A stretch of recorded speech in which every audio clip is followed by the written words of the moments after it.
Now, first of all, Oven and Tap, which, side note, is one of the stupidest restaurant names I've ever heard. Hi again, and welcome back to Food News Wednesdays. My name is Chris, and stop me if you've heard this one before, but I'm dealing with a man cold.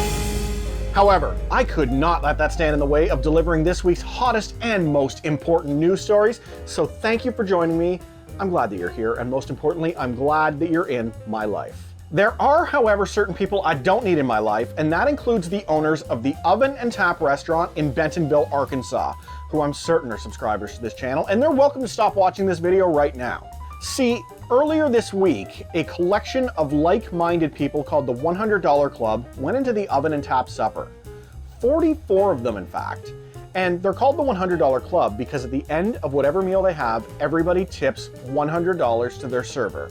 The club is aware that some restaurants have tipping pools, and even worse, there's places where the owners pocket the tips, so they called ahead to ask about the tipping policy. The owners confirmed that tips are given exclusively to the waitstaff, so the game was afoot. At the end of the meal, the two exhausted waiters who handled the table were gifted the $4,400 tip from the generous crew. Ryan Brandt started to cry because she was up to her ears in student debt, and this was life-changing money for her. Now, she didn't realize how life-changing it actually was, because right away the shift manager swooped in and took 80% of it and told her that it would be split amongst the restaurant crew. Splitting the tips was not normal restaurant policy. And while I'll grant you that $4,400 in tips is absolutely out of this world and unexpected, the tippers had made it clear. They called ahead, and it was to go to the wait staff who waited on them, as all tips at this location were doing up until their visit. When the money got confiscated, Brandt was visibly shaken, and I guess it was all over her face because the diners noticed and asked her what was up. She told them, so they asked management for their tips back because that was not the intent. So with the cash back in their hands, they paid her off in the parking lot, which is the right thing to do because that is where they wanted the money to go. And the restaurant responded by immediately firing her. Their reason? She had violated company policy, and I swear to God I'm not making this reason up, by discussing tipping with customers. Now, first of all, Oven and Tap, which, side note, is one of the stupidest restaurant names I've ever heard. Seriously, did you look around your kitchen for inspiration and those were the first two things that jumped out to you? Had somebody else in the area registered the prep station table? Was the crusty management already taken? But my first point is this. Your envy over the good fortune of your staff does not entitle you to their gift. That's like being willed an inheritance from your parents and being forced to hand over 80% to your boss at work because they gave you the time off to go to the funeral. Like, I'm sorry your staff made more money than you today, but you should be proud of the fact that these people who are struggling to make ends meet got a glorious one-off surprise from one of your customers. One of your very generous customers. Which brings me to point number 2. We live in the era of social media, and frankly, guys, your business is done. We've seen it happen time and again. The story naturally went full viral, and I don't need to check the news stories to know that their phone lines are undoubtedly blowing up with pissed off people just telling them off, or people booking fake reservations who don't show up, and they've probably had to turn their phone lines off. Their Yelp page is already down to 2 stars. Check out some of the reviews, starting with this question from Skip T. If I come there to eat, will the manager pick my pocket? Or will he steal my car before I leave and sell it? I need to know so I can prepare to get a ride or have somebody bring cash. Somebody was quick to reply to that by writing, your car will most likely be stolen, but not to worry. In true holiday spirit, the cash received from the fence will be equally divided amongst the managerial staff. Then there was this question from Daniel R, who asks, how much does a tip have to be before the owners implement an ex post facto tip sharing policy? And it got a reply saying, anything another server is jealous of, they must split. Ridiculous. Management should be ashamed. There's tons more, but I'll finish with this one from Joel W, who writes, if I was to order a plain cheese pizza, but then add olives to it, which would require a little bit longer cooking time, would you then steal the tips from my server? Does the type of pizza matter when confiscating tips? And somebody replied with, I don't think they care what you order as long as you tip so that they can steal it. They're done. There's literally no coming back from this. Dollars to Donuts says within 6 months, this place has a big out of business sign out front. Seriously, who's coming to work for them? There's already a labor shortage in the restaurant industry, so scary as it might be for her today, Ryan's gonna have no problems finding a new job. Even better, a GoFundMe page has already raised over $8,000 for her. Whereas these clowns just let go of a waitress because she received the best compliment somebody in the service industry could ever get. Bravo all the way around. And now, before we jump to our next story, if you want to see me recover from this devastating man cold, the only cure is for you to smash the subscribe button. It's literally the cure to what ails me. It helps me more than a mug of warm chicken noodle soup ever could, and more importantly, helps get my content pushed out to more people. Thank you, as always, for your continued support.